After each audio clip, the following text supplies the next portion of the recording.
We then get DDP, really Pete, doing a little advert for WCWWrestling.com. Yeah, so just having him sort of dictating messages to the fans through swirling cigar smoke. Yeah, and I believe... interesting little advert. I believe the first ever appearance of what you could term as a wrestling neckbeard.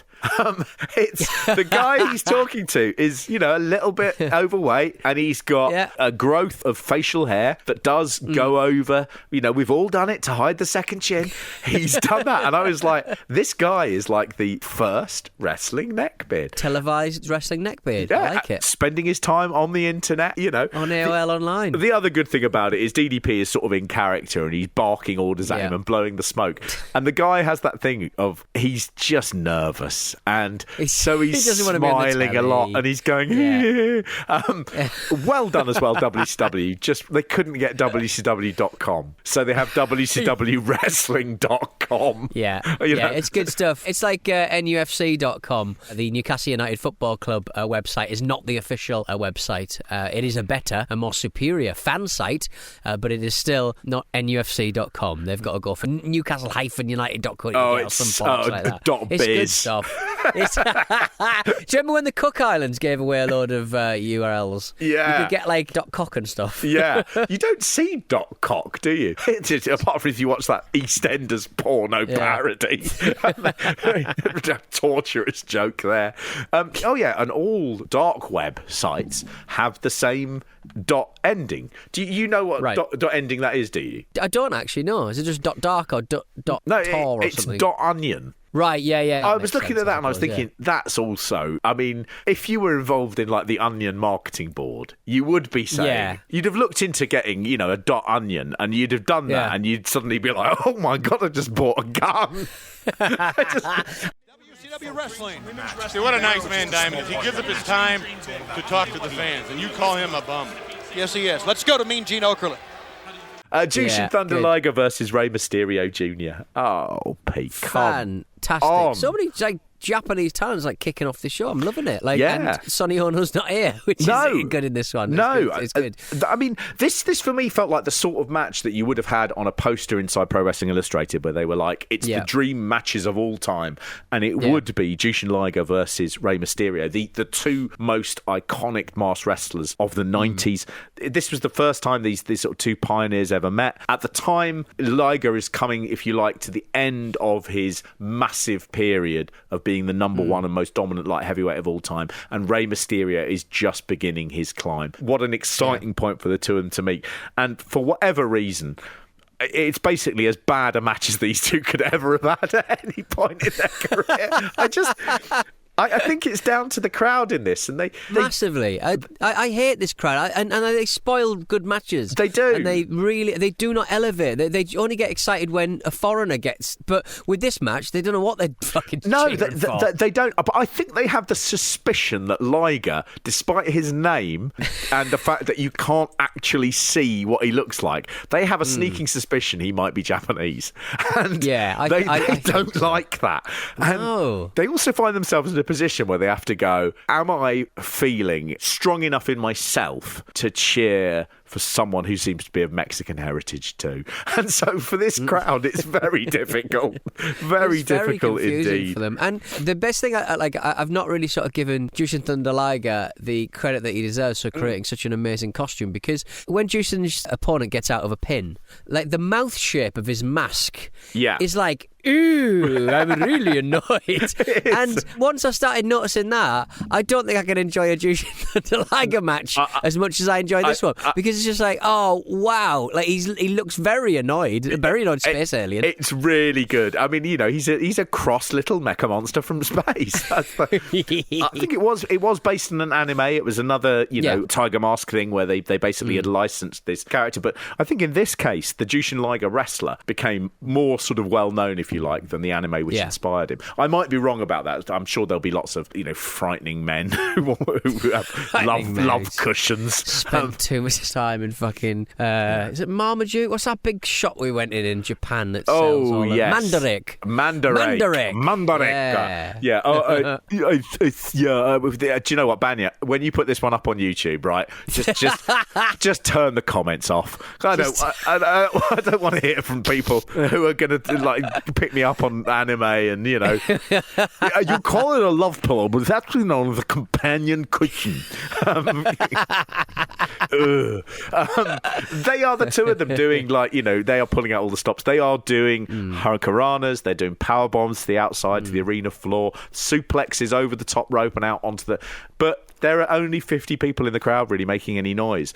And what's really, really funny about it is the two of them, they stop like moving quickly and they do just start walking around because they're sort of like, these people are so uninto it that to run around would look inappropriate somehow. And the crowd bring the two of them down just massively. They have a terrible ending in this as well. There's a sunset flip in silence and Rey makes the decision to try and kick out on the count of 3, slightly beats it unfortunately, and the bell goes anyway, and just what a disaster between the two of them. It's such a shame, you know. The amazing thing really about Liger in this as well is he had to change his style at this time, so he went from being a real high flyer to doing more of a sort of ground-based sort of technical style because he had undergone brain tumour surgery to remove a tumour in August 96, which was 5 months before this match. Actually having a brain tumour taken out. And so he changed his style just to reduce the stress he was putting on his body.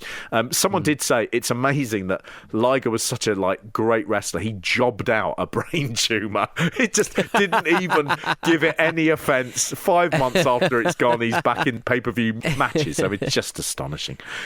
Very effective move by Liger. The dragon screw leg whip, what's that called? Where he almost popped the knee of Rey Mysterio Jr. What'd you say?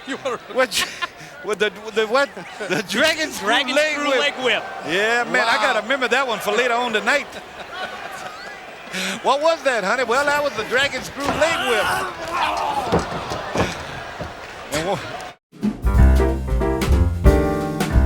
Hi there, Pete Donaldson here from WrestleMania. Just a quick note, please like the video that you're watching right now, but also subscribe as well. Also, head on over for our Christmas WrestleMania shows. 12 special episodes of the WrestleMania Patreon over at patreon.com/WrestleMania. We've got newsletters in there. We've got special Cardi Boys unboxing videos for some terrible WWE cards very soon as well. So join us over at patreon.com/WrestleMania for all of that. Good, be good. Merry Christmas!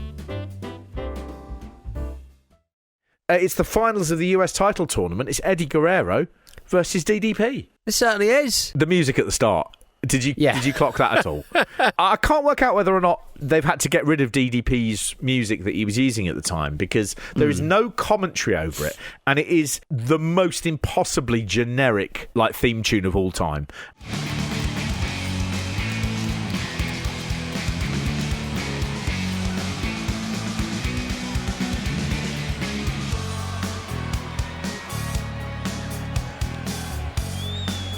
Sort of 80% away from being Nirvana, but that 20% you're like, they're going into it. No. It's like smells like Teen Spirit, but then isn't. I mean, nothing teen about DDP at this stage.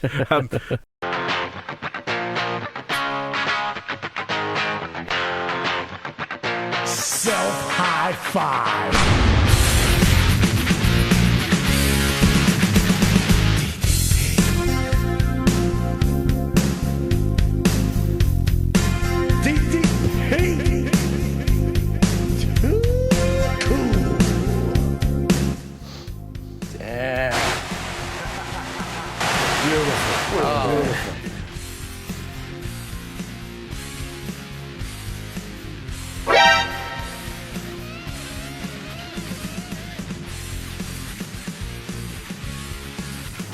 Holy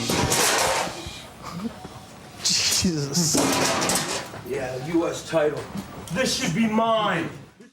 DDP and Guerrero, both of them would be so much better known, really, within months of this match. And I was having a look at DDP. I mean, he really should have been fired from WCW around 1991. You know, he just carried on working, and he did get better. But if you wanted to see 8-month feuds with Johnny B. Bad and, you know, watch him losing to the Booty Man in early opening matches, then, I mean, he had a stellar career. And Mark. Yeah. He was the only one who knew the logins for America Online. He was the only one who knew the logins, and that's why he's actually employed on an IT support contract, so it was quite hard to get rid of him. There is something funny about the fact that, you know, he does everything they ask, and normally in wrestling, the more you do to help out, the quicker they're going to get rid of you and not thank you. And somehow he just manages to hang around until the end of 1996. And that is literally, by the end of this match, he is starting a rise that will take him to being one of WCW's biggest stars in the hottest period of their business. He will be taking on Hulk Hogan in main events of pay-per-views, teaming with Jay Leno, right? This is the most unexpected thing that will ever happen in wrestling for me.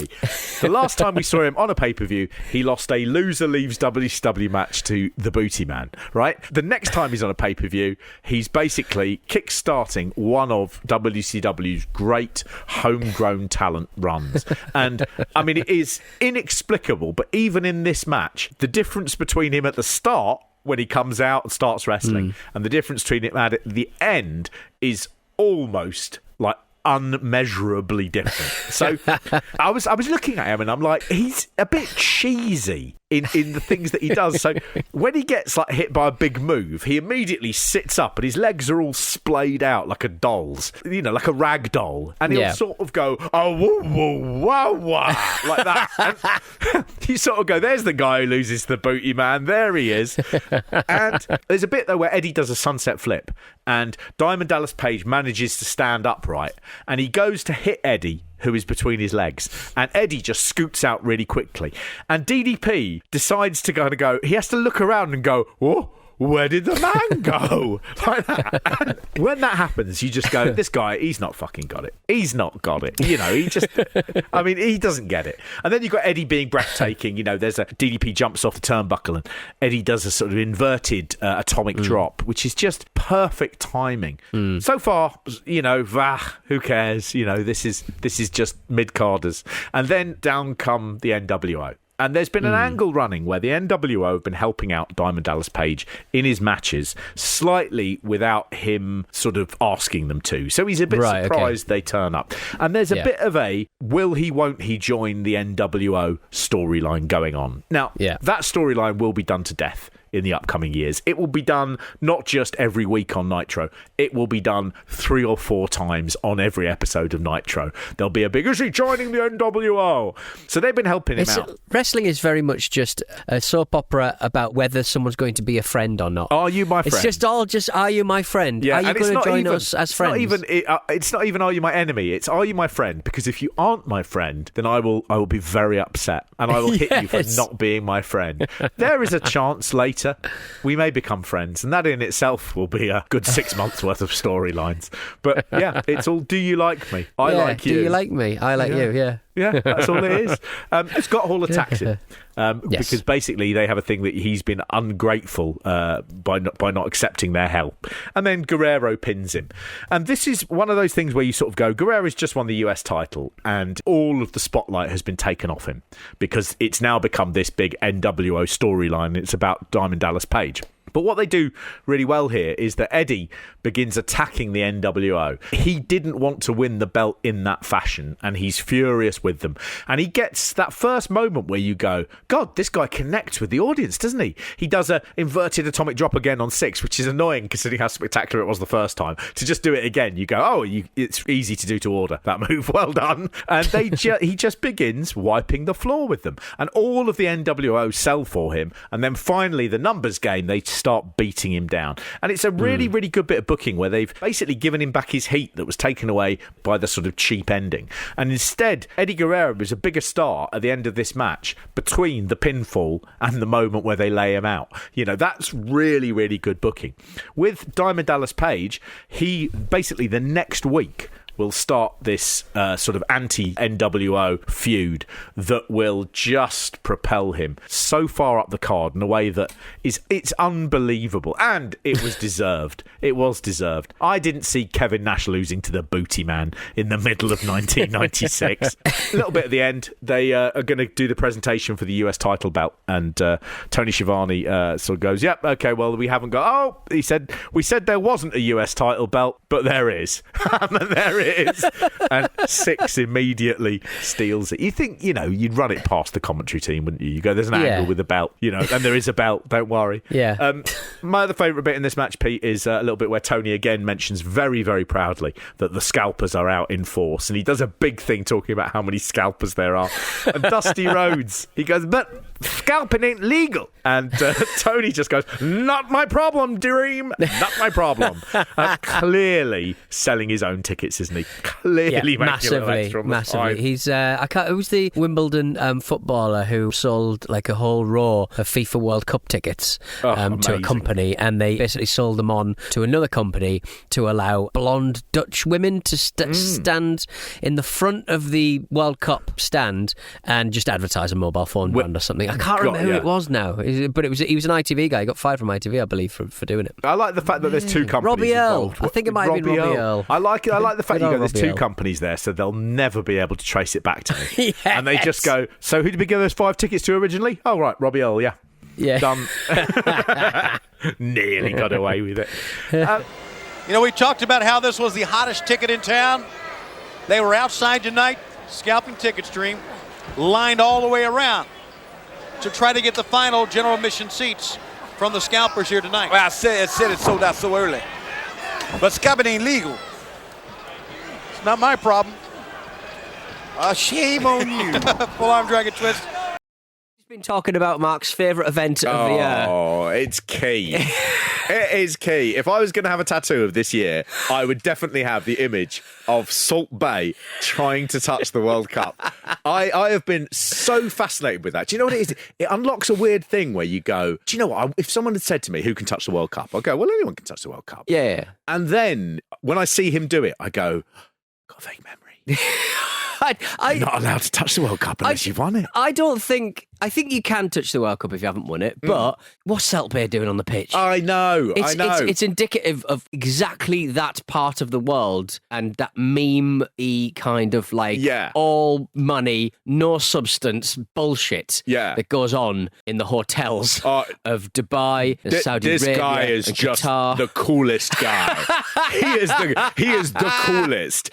You know what? He will get out there and everybody will say, my God, I got to meet Salt Bae and win the World Cup. What a day this is. There was a moment at the start of the World Cup where the ex-Spain goalkeeper, Iker Casillas, opened up a Louis Vuitton case to reveal the World Cup. I genuinely thought Hasbulla might be in there. Yeah. Little lad. Yeah, I like him as well. He seems to be part of that world. Yeah. He's always in a sort of Mandalay Bay, Las Vegas hotel, isn't he? Exactly. He's always in Dubai and he just rolls around. I don't know what he does. No. He's just little and he walks around and he hangs out with UFC fighters. That's exactly it.